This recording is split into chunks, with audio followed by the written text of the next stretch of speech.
Bonjour à tous et bienvenue dans ce décryptage. Aujourd'hui, on va décortiquer ensemble la mécanique du système pénal français face aux violences sexuelles. L'objectif, c'est vraiment de démystifier le code juridique de manière totalement objective. On va s'appuyer strictement sur les textes et les procédures en vigueur sans prendre parti.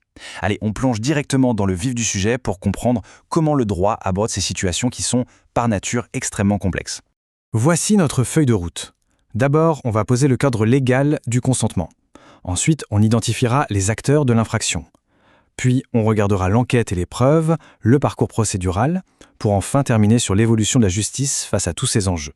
C'est parti. Numéro 1. Le cadre légal du consentement. C'est vraiment la pierre angulaire de toute cette analyse. En droit pénal, tout tourne autour d'une notion centrale, le consentement. Et la loi est très claire à ce sujet. Un acte sexuel imposé par la violence, la contrainte, la menace ou la surprise, c'est une infraction. Le consentement, il ne se devine pas, il doit être libre, éclairé et surtout maintenu de bout en bout. Donc concrètement, si une personne est sous l'emprise de substances et qu'elle ne peut pas exprimer de volonté consciente, eh bien pour la justice, le consentement est tout simplement inexistant. Et attention, le code pénal prévoit ce qu'on appelle des circonstances aggravantes, qui peuvent faire exploser la sévérité des peines encourues. On parle ici de la pluralité d'auteurs, de la vulnérabilité de la victime ou encore d'une relation d'autorité. Un point très surveillé aujourd'hui, c'est l'usage de substances, ce qu'on appelle la soumission chimique. Le fait d'administrer des drogues à l'insu de quelqu'un, c'est un élément clé que les enquêteurs vont traquer pour prouver l'altération totale du discernement. Numéro 2. Les acteurs de l'infraction.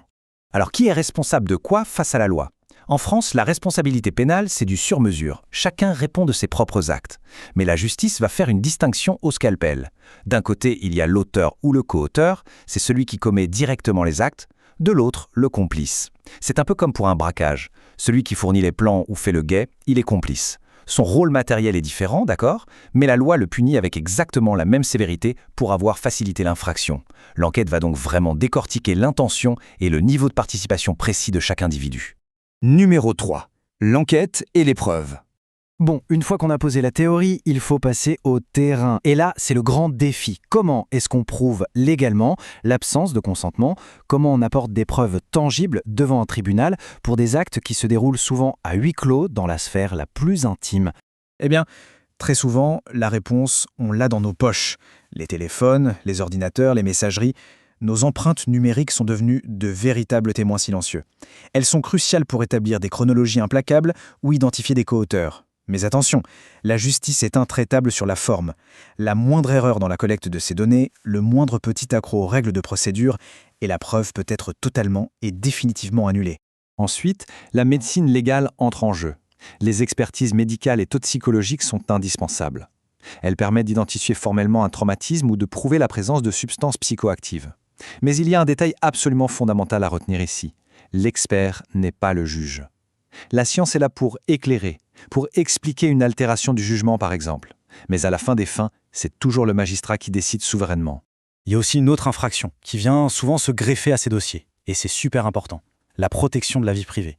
En fait, capter ou diffuser des images intimes sans l'accord de la personne dans un cadre privé, c'est un délit totalement autonome. Ça veut dire que, même si, purement en théorie, un acte sexuel était consenti, le simple fait de le filmer en cachette déclenche une infraction pénale distincte, qui sera jugée à part entière. Numéro 4. Le déroulement de la procédure. Alors comment toutes ces pièces du puzzle avancent-elles dans la machine judiciaire ? C'est ultra structuré. On a d'abord l'enquête, très souvent marquée par la garde à vue.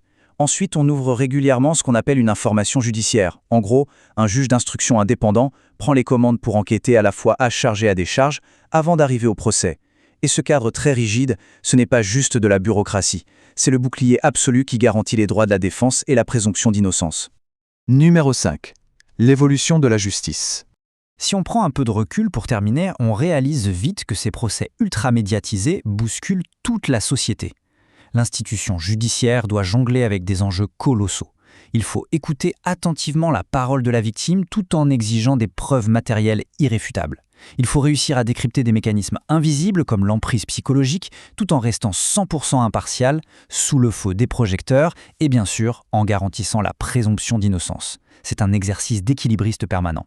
Mais le traitement pénal n'est pas gravé dans le marbre. Les lois récentes montrent une vraie volonté de s'adapter, de mieux comprendre les mécanismes de domination, de vulnérabilité et de soumission chimique. Tout ça sans jamais abandonner les piliers du procès équitable.